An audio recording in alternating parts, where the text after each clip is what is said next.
रामायण।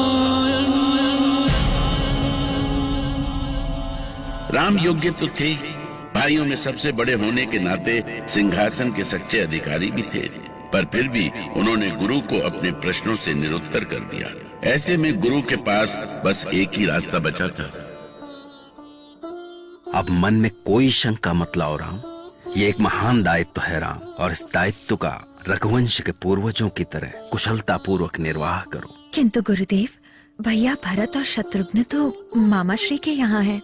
जब वो लौटकर ये बात सुनेंगे तो क्या कहेंगे? वो प्रसन्न होंगे पुत्री, बहुत प्रसन्न होंगे। वो राम से इतना प्रेम करते हैं, और फिर बड़े भाई होने के नाते ये राम का अधिकार भी है। पर गुरुदेव, राम और बेटी सीता, बहुत ध्यान से सुनो। आज मैं तुम दोनों को एक रहस्य की बात बता रहा हूँ। क्या गुरुदेव? कुछ बातें धरती से नहीं, स्वर्ग से संचालित होती हैं, जिसे विधि का विधान कहते हैं। तुम दोनों साधारण मनुष्य नहीं हो। भरत, लक्ष्मण और शत्रुघ्न, ये तीनों तुम दोनों की सहायता के लिए भेजे गए हैं।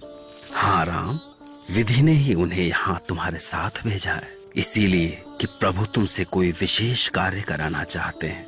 यह विधि का विधान है। विधि का सम्मान करो और उसके इस विधान को उसकी इच्छा के अनुरूप संपन्न करो, जिससे तीनों लोकों में देवता, ब्राह्मण और साधु संत सब सुखपूर्वक रह सकें। जैसी आज्ञा गुरुदेव। यदि प्रभु की यही इच्छा है तो ऐसा ही होगा। राम के हाँ करते ही महाराज दशरथ खिल उठे। उनके आदेश पर अयोध्या के राजमहल को पुष्प लताओं से, दीपमालाओं से सजाया जा रहा था। लोग भरत और शत्रुघ्न के आने की प्रतीक्षा कर रहे थे, जिससे कि वो भी राज्याभिषेक के भव्य उत्सव को देख सके।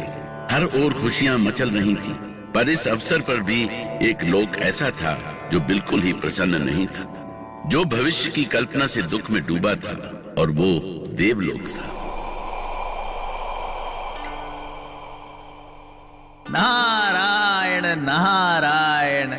परमपिता, देखा आपने, श्री राम के राज्याभिषेक के लिए सारी अयोध्या को इस तरह सजाया जा रहा है मानो इंद्रलोक को सजाया जा रहा हो।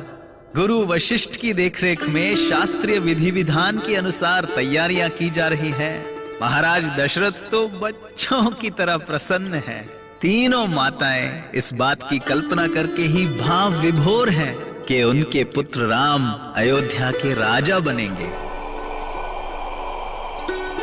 परमपिता, ये क्या परमपिता, आप प्रसन्न नहीं हैं? आपके मुखमंडल पर गंभीरता के भाव, क्या बात है प्रभु? किस भयानक संकट की आशंका है ये? पुत्र नारद, ये जो कुछ भी हो रहा है उचित नहीं है, कदापि उचित नहीं है। क्या? ये क्या कह रहे हैं परमपिता? आज श्री राम का अभिषेक हो रहा है, वो अयोध्या के राजा बनेंगे। भला इससे शुभ अवसर और क्या हो सकता है?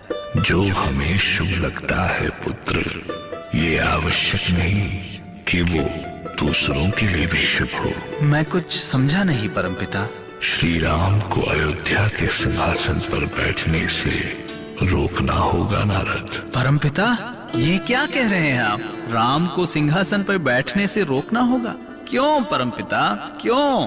क्योंकि यही विधि का विधान है। तो इस विधान को बदल डालिए परमपिता, बदल डालिए उस विधान को जो राम को राजा बनने से रोकता हो। इसे नहीं रोका जा सकता पुत्र, क्योंकि इसी में सबका कल्याण है। जिसमें राम का अहित हो उसमें सबका कल्याण कैसे हो सकता है परमपिता? धैर्य रखो पुत्र, धैर्य रखो। राम का जन्म किसी महान उद्देश्य के लिए हुआ है, और उस उद्देश्य को टाला नहीं जा सकता। वो कैसा महान उद्देश्य है परमपिता जो राम के लिए ही बाधा बना हुआ है? कैसा महान उद्देश्य है वो? परमपिता जानते थे कि राम का जन्म महल का सुख भोगने के लिए नहीं, जन जन का दुख दूर करने के लिए हुआ था, दीन दुखियों का उद्धार करने के लिए हुआ था। अयोध्या के संकट को तो कोई भी हर सकता था, भरत, लक्ष्मण या शत्रुघ्न, कोई भी। पर राम को मात्र अयोध्या नहीं बल्कि तीनों लोकों के संकट हरने थे, और इसके लिए उन्हें एक अनोखा विधान रचना था। स्वयं अपने लिए दुख और कष्टों को वरण करना था, गहरी पीड़ा सहनी थी।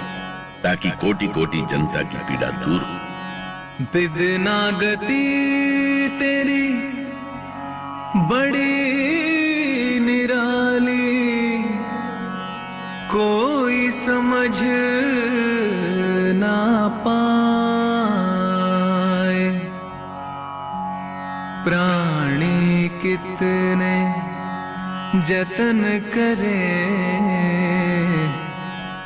प्राणी कितने जतन करे, तू अपना ही खेल रचाए। पुनः आपसे भेंट होगी, तब तक के लिए नमस्कार।